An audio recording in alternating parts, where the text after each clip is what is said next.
ইসলাম বলে তোমার স্বামী যদি তোমাকে ডাকে তাহলে সব কাজ ছেড়ে দাও এবং তার জন্য হাজির হও।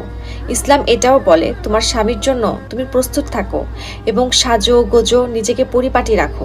বলা হয়েছে প্রত্যেক নারীকে বাহিরে লজ্জাশীল হতে হবে এবং ঘরের স্বামীর সামনে প্রেমশীল হতে হবে।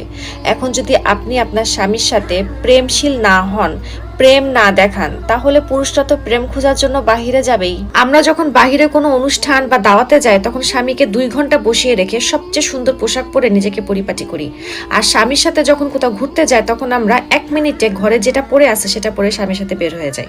অথচ যেখানে ইসলাম বলে একজন স্ত্রী যদি তার স্বামীর জন্য সেজে গুজে নতুন জামা পরে আর স্বামী যদি খুশি হয়ে সেই স্ত্রীর দিকে একটা দাঁতও বের করে হাসে, তাহলে আল্লাহ তাআলা সেই স্ত্রীর আমল নামায় একটা নফল হজের সোয়াব লিখে দেন। সুবহানাল্লাহ। তাহলে ঘরে বসে যদি শুধু স্বামীকে খুশি করে এত সহজে এত বড় সোয়াব পাওয়া যায়, তাহলে আমরা নারীরা কেন এই সুযোগ